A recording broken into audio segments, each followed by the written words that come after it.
Hello. Now we are going to look at the idea of set difference, which we will often call not. So the set difference of A and B, which is A backslash B, would also be called or would be pronounced as A not B. And it means everything that is in A, but not anything that's in B. So anything that's in the set A, if we look at the Venn diagram here, anything that's in the set A, so inside the circle A, but not including anything that would be in the circle B. So exclude B or not B. So anything in A that is not in B.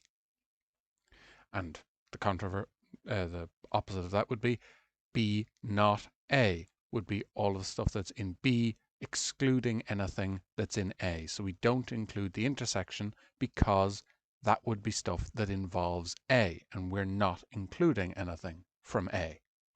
So let's put this into practice. The universal set is the letters in the alphabet from A to G. The set A is A, E, and G. The set B is C and G.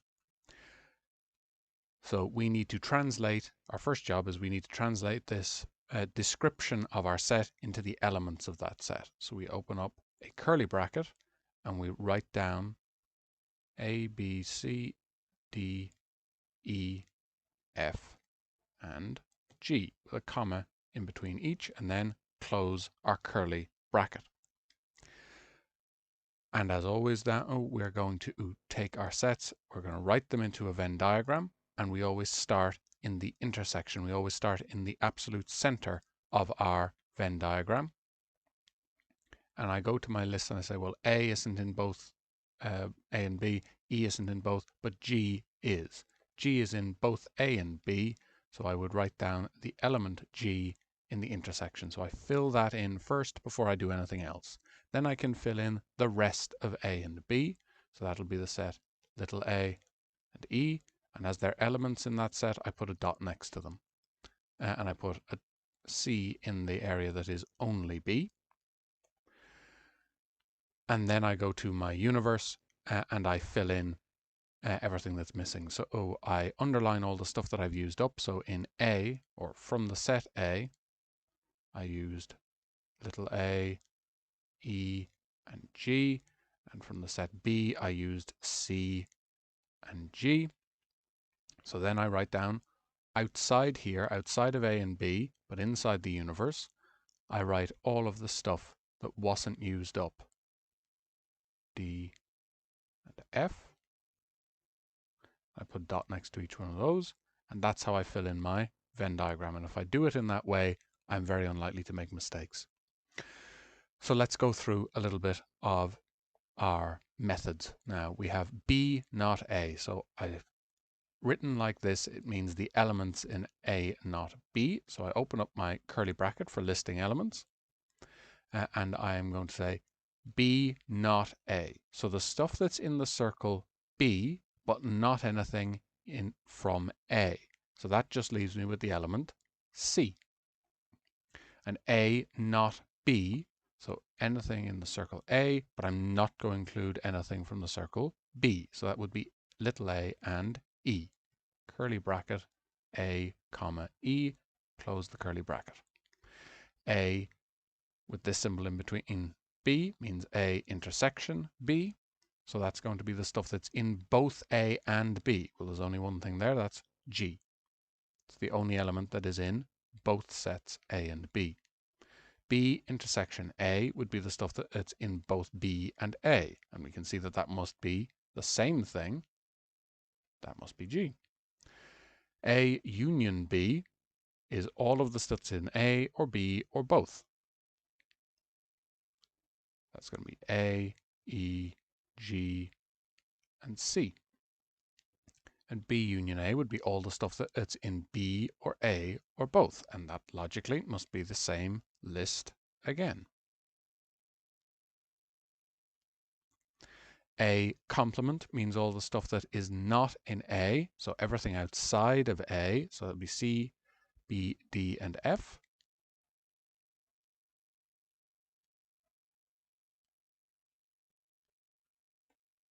Cardinal number of B would be how many elements are there in B. So we can see from our list here there's 2, or we can see from our Venn diagram, everything inside the circle B, there's only 2 elements. And that's just the number 2, because that means that there are 2 elements in B. It's not that 2 is an element of B, it's that there are 2 members of that group, G and C. Now, what would be A union B complement? So everything that is not in A union B, well, that would be B, D, and F. And those are elements, so we're going to list them out in our curly brackets. Now, cardinal number of A not B. So A not B would be the elements A and E, so that's going to be 2. U not A. Now U here is not in between 2 other sets like it was here, so that means that this means the universal set. It means the universe that we're dealing with. So the universe, but not A. Well, that just means we exclude A, so we are interested in anything in the universe except what's in A, so that'd be C, B, D, and F. C, B, D, and F. And we can see that that is equivalent to, or that means the same thing as, A complement. These are 2 different ways of saying the same thing. Now, A not A union B, sorry, U, I should say, U not A union B. So we are interested in anything that's in the universe, but not the stuff that's in A union B. So that leaves me with B, D, and F. B, D, and F. And you can see again, this is logically equivalent to the complement of A union B. So we can see the connection between the not notation when we're dealing with the universe and complement.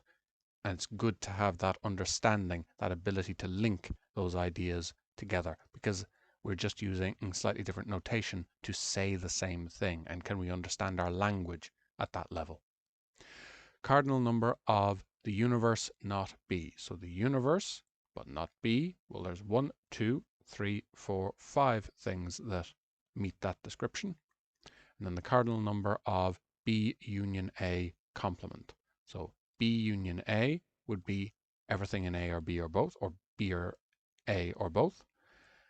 And we're interested in the complement of that, so everything outside of that, which is going to be B, D, and F. So 1, 2, 3 things meet that description. Now, as we were going down through here, there was quite a lot of repetition in the beginning of our list, and there was a reason for that.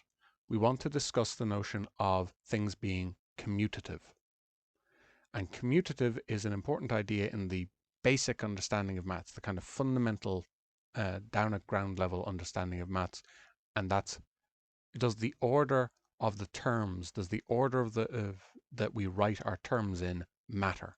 And if it doesn't matter, we say that an operation is commutative. So if we think about addition, just adding positive whole numbers, 3 plus 5 means the same thing as 5 plus 3. They're equivalent, nothing changes, we just get 8 in both cases. That means that the order in which we write our terms does not matter for addition of positive whole numbers, which means that addition is commutative. The order in which we write our terms does not matter. But if we think about 3 minus 5, is that equal to 5 minus 3? Well, no, it isn't, because 3 minus 5 would be minus 2, and 5 minus 3 would be plus 2. So the order in which we write our terms does matter for subtraction. And as a result, we say that subtraction is not commutative. So if the order does not matter, we would say that it's commutative. And if the order does matter, we say that it is not commutative. How does this link into what we're doing in sets? Well, if we think about what we found with our A not B and B not A not B was equal to A and E, and B not A was equal to C. Well, these two things are not the same. So that means that A not B is not equal to B not A. Therefore, set difference, or A not B, B not A, are not commutative. The not function, the difference operation, is not commutative in sets. And we can be asked that on the exam. While we're discussing that notion, we actually know two operations that are commutative. A union B gives the same result as B union A. We found that we got exactly the same thing both times.